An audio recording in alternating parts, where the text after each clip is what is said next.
Alright, Dr. Stone, chapter 19, starts off with a cool cover page that I wanted to talk about, which is called Senku versus the 40 Begins. So, it's Senku's conquest to his conquest of this village to get them all to join his army of science to fight off against Tsukasa. Tsukasa? Mm-hmm. Tsukasa.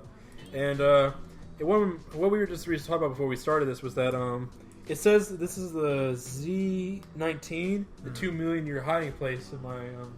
well, I'll let you tell him, man. What did you want to say? So, basically the way it's set up is, whenever they're petrified, it took Senku and...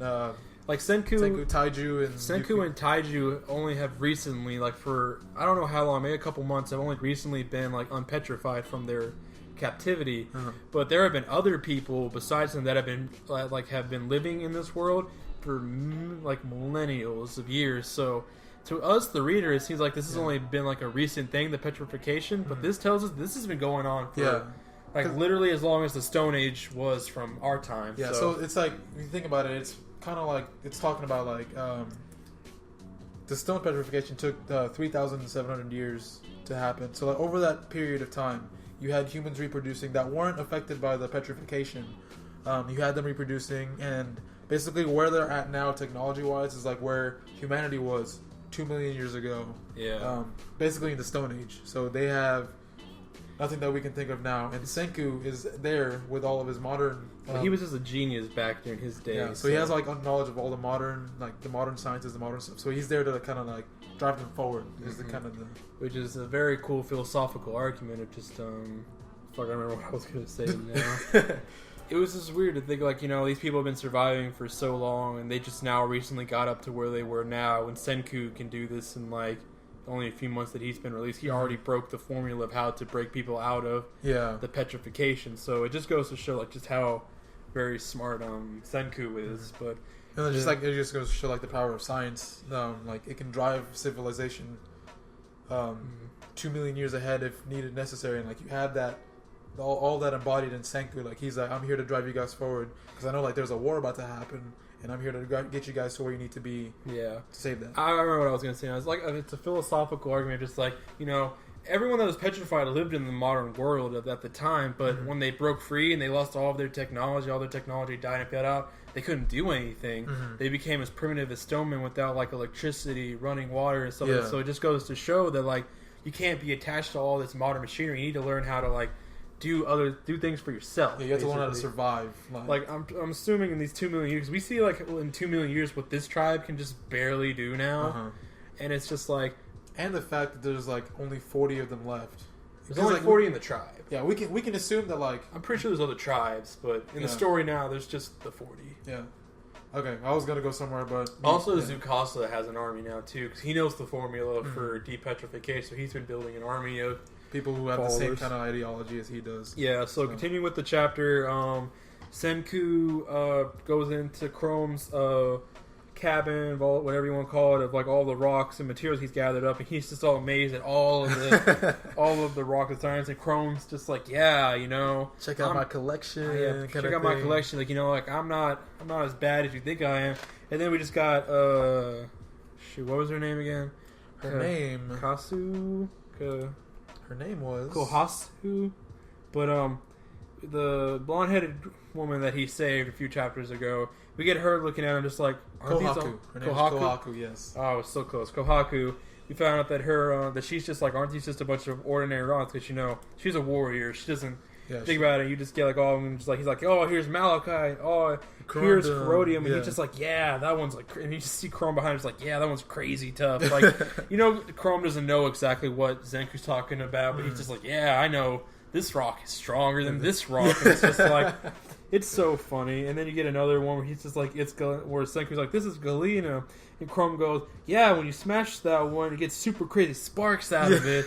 You just see him with a hammer, just what is going on? Yeah, and the fact that they have lead is huge because it can push them from the Stone Age basically to the Bronze Age because that's when metal works kind of. They have enough material too. They just don't have the smarts to. They're too busy trying to survive instead of trying to thrive. That's the good thing of Senku being here. So they would push him over. So Kohanu Kohaku leaves. You know, she still has her thing of water that she needs to bring to her sick sister. Mm-hmm. And then we go back to Senku, who is mixing all these metals together. Mm-hmm.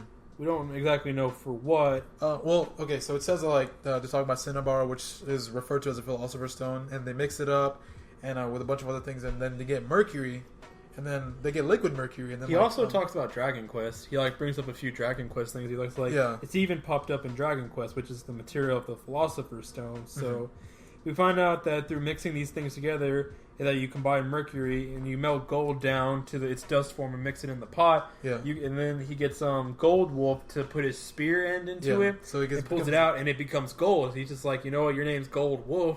Why not have a gold spear? Yeah. And even Gold Wolf's like, what does this do? Like, does this make me like stronger, faster? He's like, no, it just makes him more durable. He's just like, well, I guess this is pretty cool. Yeah. He doesn't try to like show him that he's like mildly impressed, but he's just like, yeah, because like cool. Chrome makes the point is like, Kinro's the Golden Wolf is kind of just like hard nosed. He's about as flexible as a mountain, so he's like kind of making fun of him. He's like, he's very stiff. But then he sees the golden spear. He's like, I guess this is cool. You know, my name's Golden Wolf. I got a golden spear. Yeah, it's alright. Yeah, and you get a Silver Wolf. Like, can you make a silver spear? Yeah, which was a super funny moment. Yeah, again, the humor is just awesome. And then like, just talking about like all the other things that he has. Like he sees the herbs that Chrome has collected, and then he's like, I can make a bunch of cool things out of here. So we can make traditional Chinese medicine with these. And then Chrome realizes that like these are medicines. The things he's been collecting are medicines. And he knows, even though he didn't know how they worked, he was sure that like one of them would be able to help.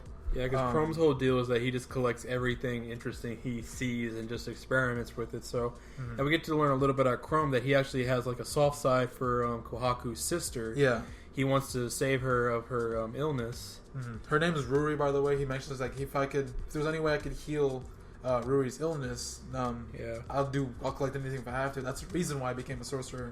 So she's kind of the driving force behind Chrome him gathering all of his knowledge, which is cool. And the next page we get to actually see her, and she is very pretty. She is about as pretty as her sister looked. I like her design. I like the dress they gave her. It kind of reminds me of the girl that Taigu saved. Yuzuriha. Yeah, Yuzuriha. It kind of just the way her dress, like it has all the openings on it and stuff like that. And the thing you see with this tribe, they all have like these high heel type wedges shoes. Even the men wear them, and it's just it looks dumb if you think about it. I'm assuming people have lived long enough to like get used to wearing these. So I think it just like harkens to like, because like traditional Japanese shoes. Like if you think of Jiraiya, like they had those high heel like red things that like stepped up a bit from the ground, and it's just like something about like traditional Japanese wear that like he's trying to tie into the Stone Age, I guess. I don't know. It's a cool like author's touch, but it's always the culture that the author comes from that always gets put into these good shows. So next we get to see Kohaku giving the water to her, and she sees her sister, and she knows that she has the two protectors of her, because Ruri is the priestess of the village. So she has Jasper and Turquoise protecting her. That's their name, going back to that they're all like elements in some way. And they like try to like say, no, we don't ever leave the priest. She's like, it's my little sister, it will be fine. And she even bows her head and like, please, and they leave her for a while. So she goes down the ramp to see her sister, who she immediately starts to like kind of admonish, kind of tell like, you idiot, why'd you fight for this? Why'd you go like so she far like she knows that she fought, 'cause she noticed that her hair knot had changed after she had fought Tsukasa. She knows that after that she had fought her, so she was like, please, like, don't push yourself. I don't want you to get hurt on my watch. And she even like says like, I'm going to die soon anyway. Like, please do not waste any more time on me. Yeah. And it ends, and that's such an emotional moment, which sucks because the next chapter we go back to Chrome and Senku, and he's just like, can you like help her with your science? And he's just like, I don't know until I see her. Yeah. So and like she's like, can you help me? He's like, I don't know, but there's kind of a cure-all, which he's referencing the thing that broke him out of the stone. So he's referencing that, and he says like, but we don't have everything we need to make it. Oh wow, we're dumb. I was sorry guys. I just catching up the chapter. It says, here's the exact quote: Chrome, from now I should tell you everything, all about what the world was like 3,700 years ago before it got destroyed. Yeah. Remember we were talking about was 2 million. Well, like the thing that I was saying earlier is that like the petrification set humanity back 2 million years ago to the Stone Age. Yeah. I thought it said that it was just 2 million. No, because it set them back. Okay, so it's only been 3,700 years since the petrification, which is still a inhumane long time. Oh yeah, definitely. So a long time has passed. Like, even just thinking about that, it's the year 2017 right now. 3,700 years from now would be like the year 5,000 something.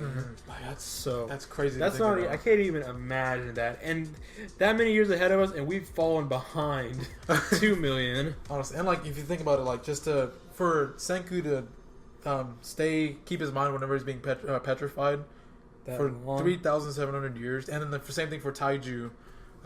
Just thinking about Yuzu. Well, to them, it's like probably minutes that they've been petrified, but to everyone else, the time has passed by. Yeah. So the chapter continues with Senku telling Chrome about how the world used to be. Yeah. And Chrome even starts to like break out into tears and everything because he's like, how amazing this world used to be. I want to figure out what happened, who could have done something so horrible. Yeah. Which even we as the reader, we would love to know, where did this petrification start, Who did it, why, what was the reason, like what was the motivation even behind Chrome's just like, I want to find whoever did this, I'll find him and I'll murder them. Like, he has such deep passion for this. So the next page is him like, bowing to the Senku. It's just like, you know what, I'll follow you, I want the world back to that glorious age, anything to help Ruri.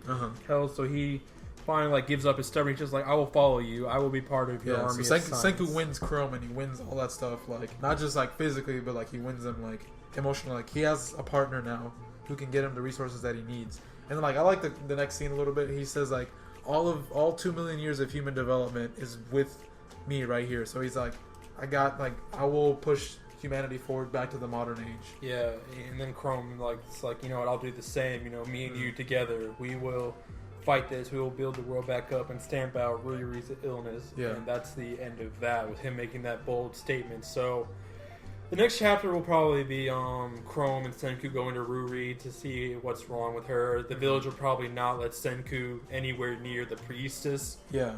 I think one thing is that we see that Senku gets one step closer to like the scientific community, like the country of science that he has always wanted. Yeah.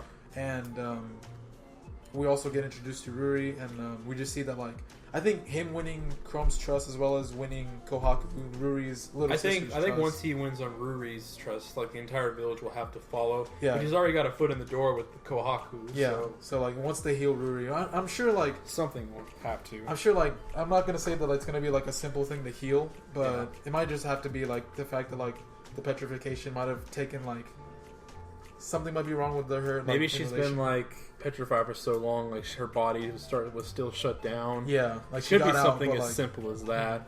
We don't know. Well, we don't even know if she was in petrification because remember, this village is full of people that were ancestors to old. That's true. So I don't think that it's about petrification. No, I think it's just about just an illness that he might not know. It might be something simple too. Like if you imagine, because nowadays, like we have so many medicines for such serious illnesses, but back then, you had a common cold. You were probably going to die unless you just stopped like working. So she might have something as simple as a cold. And they just fix it immediately. Maybe like polio, maybe malaria because they're in the jungle. But it could be something so simple that we nowadays don't even think about. Yeah, because we're just so used to it. Like, and then like so if he fixes up, because like if you think about like the classes that are in like the old times, you have the warrior class, which is usually like middle to low. You have like the priestess class, which is like usually middle to high. Yeah. And like you have like the ruling class kind of thing. So she's a priestess. She's pretty high up there. And if they heal her, then you just have to think of that like they have. He'll have the following of the people at least follow her. Yeah. And then like he just probably has to do like one or two more things. It's always just keep getting his foot in the door. He gets his foot in the door with Kohaku. If he heals her, he'll have his foot in the door with the king because. Yeah. You can't turn down the priestess. And then you also have, like, he has a foot in the door with the warrior class with Kinro and Ginro. They gave him the silver and gold spear, so hopefully that'll be good to see. So, all right. Next up, One Piece, chapter 872.